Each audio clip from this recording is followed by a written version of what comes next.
Let me tell you about the time I out-Karened a Karen, using nothing but a screwdriver, a fake socket, and a healthy dose of petty revenge. It all started when I moved into my new home, a quiet neighborhood, nice folks, and a beautiful little garden in the front yard. Everything seemed perfect until she showed up. I didn't know her name at first. All I knew was that the lady from 2 houses down kept walking past my yard, giving me the stink eye like I'd parked a UFO on her lawn. But the real fun began on a sunny Wednesday afternoon. I was watering my plants when I noticed an orange extension, cord snaking across my lawn. My eyes followed it, past the bushes, and directly into my outdoor socket. I traced the cord with my eyes, right down the sidewalk and into Karen's garage. At first I thought, nah, can't be. Maybe she just needed to charge a tool real quick. Neighborly kindness, right? So I unplugged it, gently coiled it up, and left it by her front door with a polite little note. Please ask next time. The next morning, the cord was back, plugged, in, same socket. No note, no knock, just bold, barefaced theft of my electricity. That's when I knew I had a serial socket snatcher on my hands, so I did what any rational adult would do. I went to confront her. She opened the door like she'd been interrupted in the middle of filming a reality show. Hands on hips, head tilted, that passive-aggressive smile. "Hi, can I help you?" she asked. I pointed at the cord. "You've been plugging into my outdoor outlet." "Could you not do that?" Karen blinked. "Oh, that? It's just a little power." "What's the big deal? Your house probably isn't even using it." I was stunned. Who says that? "Apparently, Karen thinks electricity is free if it doesn't show up on her bill." I told her, firmly but politely, to stop. And she smiled that tight-lipped Karen smile and said, Sure thing, that was it. I was done being nice. If she wanted to play games, I had one ready for her. I drove to the hardware store and picked up a dummy socket, one that looks real but isn't connected to anything. No wires, no juice, just vibes. That night, under cover of darkness like some suburban Batman, I unscrewed the old socket and replaced it with the fake. The next morning, I waited. From behind my curtains, coffee in hand, I watched her plug in the cord like clockwork and stroll away with a smug little bounce in her step. Hours later, she came back, confused. I could feel the panic from inside my living room. She yanked the cord, checked the plug, tapped it, even gave it a little slap like that would wake up the electrons. She stormed back into her house, dragging the cord behind her like a defeated villain in a bad cartoon. But that wasn't the end. That night, something strange happened. I heard footsteps near the side of my house. Light footsteps. Sneaky ones. I peeked through the blinds and saw her, flashlight in hand, crouching by the outlet. And that's when I realized this wasn't just about free electricity anymore. This was war. There she was, Karen, on my property, at 11:42 p.m., dressed in black, flashlight in hand, like she was auditioning for Mission Impossible, Suburban Theft Edition. I watched from the shadows behind my curtain, heart pounding, not from fear, but from pure curiosity. What exactly did she think she was going to find? She poked, prodded, even unscrewed the faceplate halfway, before suddenly looking around, paranoid. And then she pulled out her phone. Now, this is where things get interesting. She stood there, whispering on the phone, pacing. I couldn't make out the full conversation, but I definitely caught the words. "He tampered with it. Definitely illegal. I'm calling the HOA." Oh, the dreaded HOA, the neighborhood equivalent of the FBI. If the FBI had way too much time on their hands and cared more about lawn height than national security. The next day, a letter showed up in my mailbox, typed, formal, unsmiling. Complaint filed, unauthorized modification of exterior fixture. Filed by, you guessed it, Karen. Apparently, because the outlet was visible from the street, changing it violated some obscure subsection of subsection B14 of the Homeowners Association's Book of Doom, so I did what any law-abiding, passive-aggressive citizen would do, I printed out every single page of the HOA manual, highlighted the parts she twisted, and showed up, uninvited, to the next HOA meeting.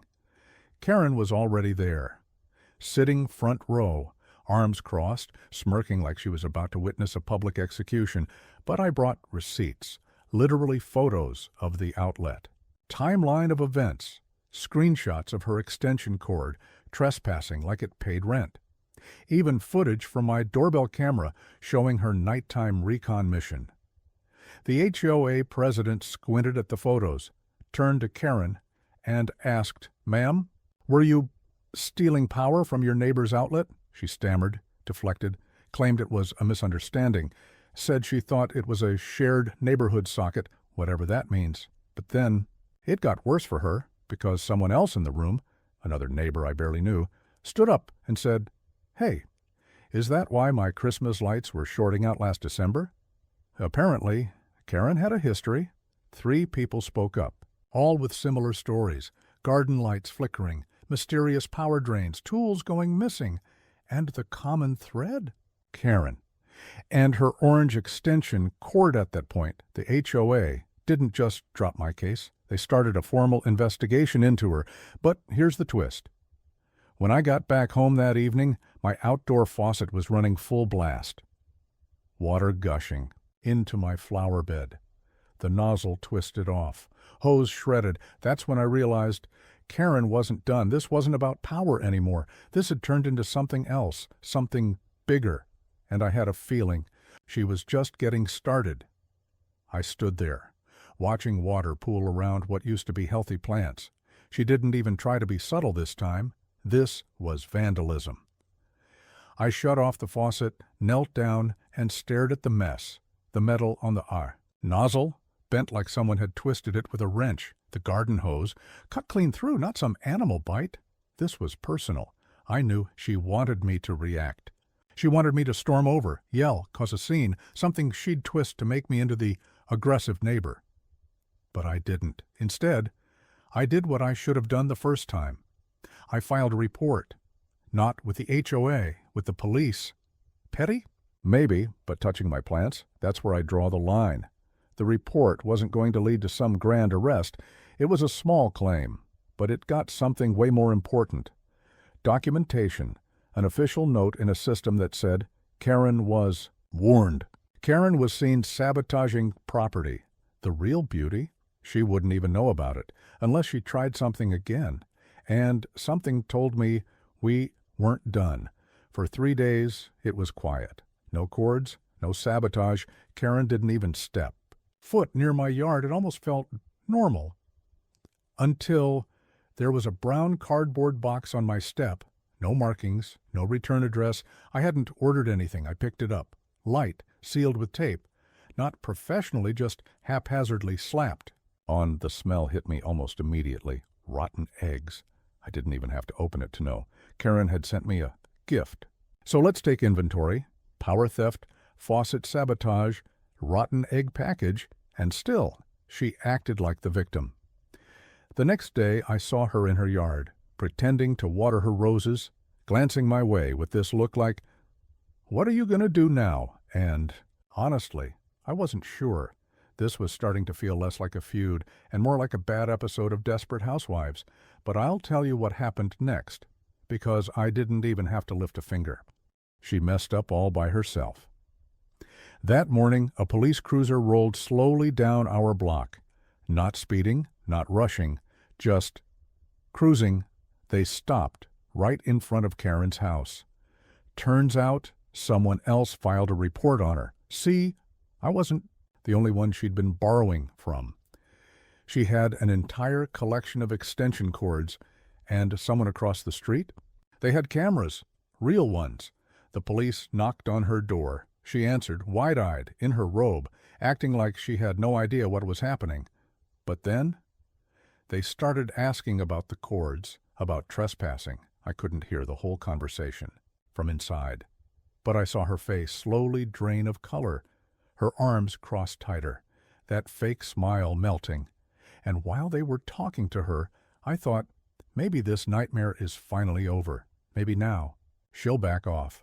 But deep down, I knew Karen wasn't the type to go quietly, and I was right, because later that night, I found something on my front lawn, something that made my blood run cold. I wasn't even outside for more than 5 seconds. See, it was 10:12 p.m. The porch light was still on, everything was quiet, until I noticed something just lying in the grass. At first, I thought it was trash, some blown-up plastic bag or maybe a soggy package someone dumped. But as I stepped closer, I saw it, a doll, old, ragged, burned at the edges. And worst of all, its plastic eyes were missing. Pinned to its chest with a rusted safety pin was a piece of paper, and scribbled in thick red marker were the words, "You're next." I stood there, frozen. Was it a prank, a threat, some twisted joke? I snapped a photo, picked it up carefully with gloves, and bagged it. Then I did what I'd been avoiding this whole time. I installed a full surveillance system, cameras, motion sensors, even one of those solar-powered floodlights that flips on like a prison yard. Karen wanted a war? Fine. Now I had eyes on every inch of my yard.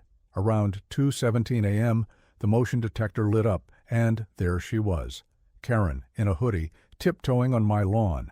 Again, she looked around, crouched low, and placed something near my flower bed. Then she bolted like a guilty raccoon. I paused the footage, zoomed in, a Ziploc bag full of ash, and what looked like feathers. What the actual hell? This time, I didn't just file another report. I invited the officer over, sat him down, played the footage. He watched silently, jaw tightening, and then he said something I hadn't expected. "You know, she's been reported before, 2 towns over. Similar complaints, minor stuff, but creepy. All was just barely legal. This time I didn't just file another report. Apparently Karen had a bit of a reputation. Quiet enough to stay out of jail. Bold enough to terrify entire blocks into moving. That's when I realized this wasn't just a petty feud anymore. This was a pattern, and I was her latest target. But she underestimated me because I'd been planning something too. Not retaliation, not sabotage, documentation, evidence. A record so detailed even the HOA couldn't ignore it.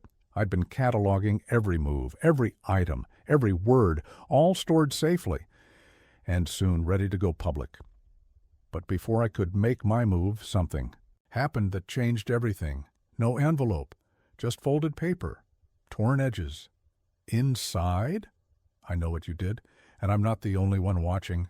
That handwriting, it wasn't hers, and that's when I started to wonder, what if Karen's wasn't working alone?